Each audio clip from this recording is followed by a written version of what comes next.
Representatives. We will see if later on we will be engaging a separate person to appear as the spokesperson for the panel of prosecutors. And then about the private prosecutors, we're still in the process of finalizing them. But as soon as we are done finalizing the list of private prosecutors, we will be sharing this publicly. About the impeachment manager, I cannot comment yet. We are just helping each other without any designation. But let's see if in the future we will come up with a person who will be designated formally as the impeachment manager.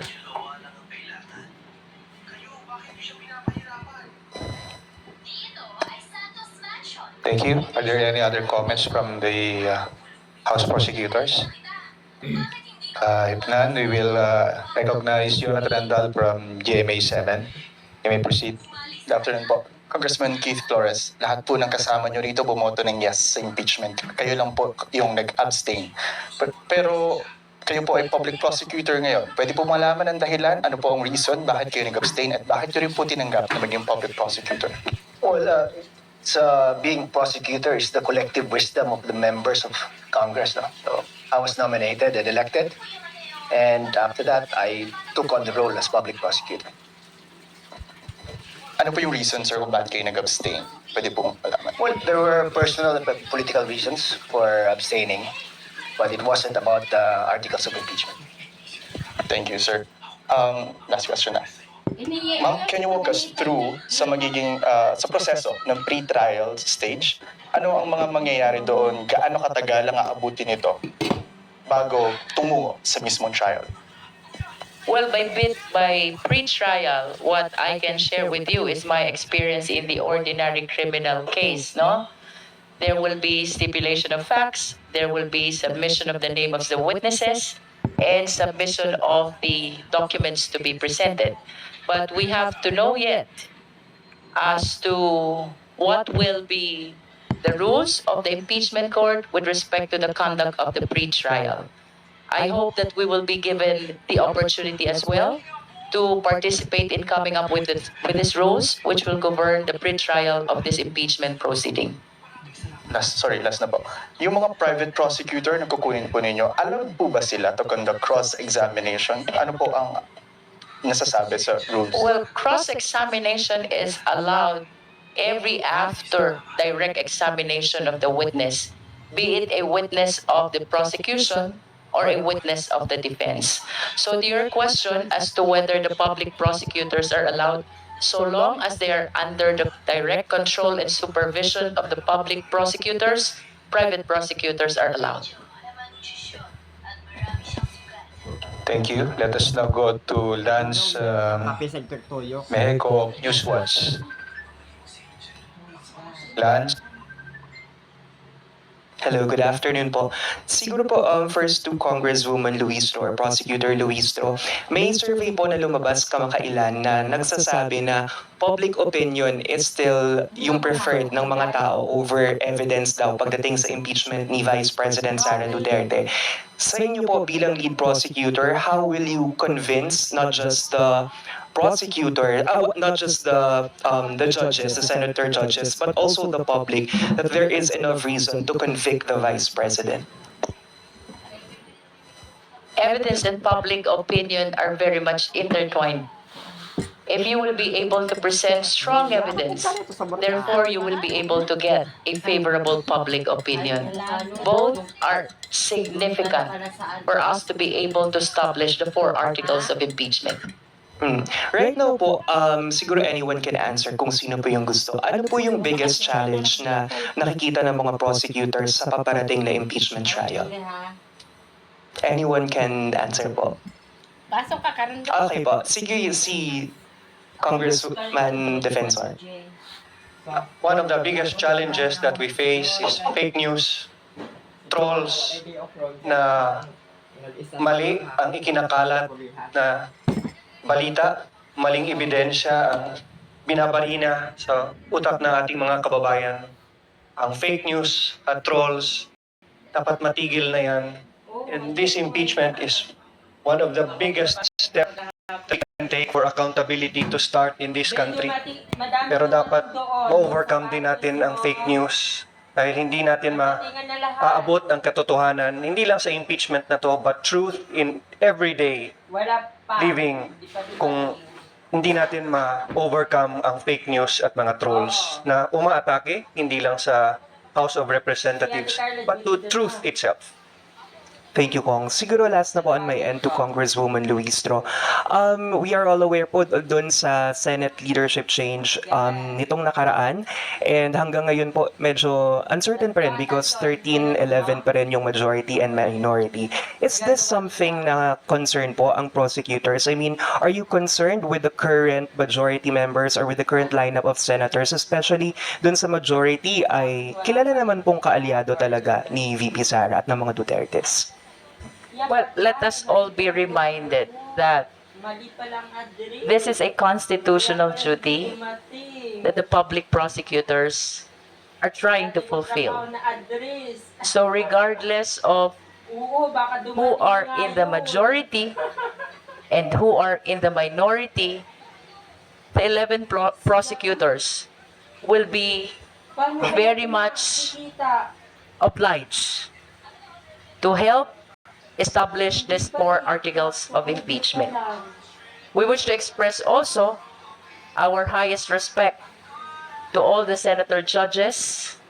We understand that even they are responding to their constitutional duty. So we expect that we as public prosecutors will be responding to their mandate in the same way that the senator judges will be impartial and independent in hearing and resolving these articles of impeachment as what the Constitution mandates. Thank you, Lance. Dwight De Leon of Rappler, go ahead with your questions. Hello po, good afternoon. Balik lang po ako kay Congressman Keith Flores. If you may just expound kung ano po yung personal political reasons for not voting in favor of, or for basically not voting po sa impeachment, given that last year you also, if I'm not mistaken, you signed the impeachment case against the vice president, and does it undermine the optics of the prosecution team that one of the members didn't vote in favor of impeachment? Well, again, as I said, it's personal political reasons. But it's not the first time that a public prosecutor was nominated and elected in the impeachment process as a public prosecutor. No, it happened before when a public prosecutor also did not vote for the articles of impeachment, but was nominated and elected by the House. Again, as I said, no, I yield to the collective wisdom of the members of the House when they elected me. Is part of the reason, siguro po, based on consultation with constituents, did that play a role in why you didn't vote in favor of impeachment? Well, yes, that played a factor of my decision on abstaining. But it wasn't because of the articles of impeachment. I could not, in good conscience, vote against the articles of impeachment because I was present all along when the Committee on Justice heard the evidence presented before. When you say, sir, that your constituents played a role, is it because you consulted them and they had hesitations, they had reservations when it comes to the impeachment case? Well, I think it cannot be denied that there are a lot of people in Mindanao who are actually for the vice president. So that playing a factor, yes, that played a factor also in my considerations whether to vote or not to vote. But also as far as maybe the trust and confidence of the members of the House, maybe because I was already a member of the impeachment prosecutors in the previous year, and my familiarity with the case being a vice chairperson of the Committee on Justice, that played a role in their decision in electing me as one. Thank you po. And one final question on my end to Kong Jinky or to any other prosecutor. Isa po sa fina-float na scenario during this impeachment conversation is yung paano kung mag-resign si Vice President Sara sa kanyang pwesto. How will that affect the trial or will that effectively abort the trial? Ano po ang posisyon ng prosecution patungkol dito? Before I answer the question, let me just formalize the designation of Congressman Zia Jong and Congresswoman Rene Go. They are not talking heads, they are House Trial spokespersons. Congressman Zia Jong and Congresswoman Rene Go. To answer your question, this is my opinion, not the opinion of the 11 prosecutors. We have to remember that there are two principal penalties in case the respondent in an impeachment case is convicted. These two principal penalties are removal and perpetual disqualification. While resignation from office will render moot and academic the penalty of removal, it is my position that we need to continue the trial for the senator judges to be able to determine whether or not they will impose as well the penalty of perpetual disqualification. But that is my opinion. We haven't talked about this as 11 prosecutors of the HREP. But is it an opinion shared by other members of the panel, maybe Kong Shell? Let's hear from them. Yes, of course. That's a very valid observation made by our chair. Sige po. Thank you po. Thank you, Dwight. Rose Casap, UNTV is next.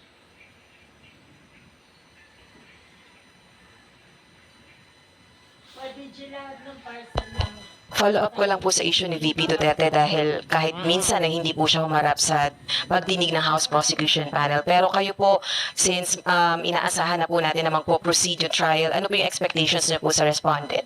Ang sa mga order nimo? Kong Leila. Lente,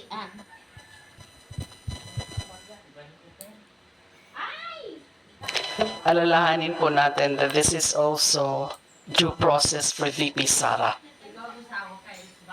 So, pagkakataon niya to.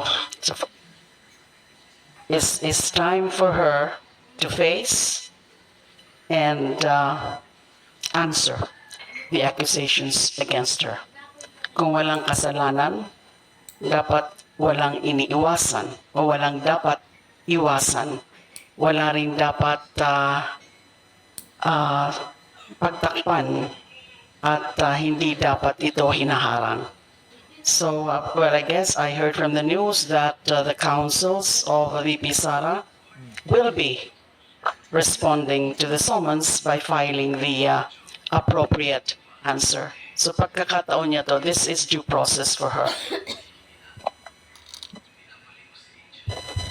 Regarding naman po sa pagiging lead prosecutor niyo po, Kong Jervil, bukod po dun sa kayo po yung pangunahing tatanggap ng notices and other issuances from the Senate Impeachment Court, ano po yung significance ng inyo pong posisyon as lead prosecutor? Well, my understanding about my becoming the lead prosecutor is because I am the chairperson of the Justice Committee, which heard the impeachment complaints which were later on turned into the articles of impeachment. That was upon the hearing and all the proceeding before the Justice Committee. About my obligation as lead prosecutor, I need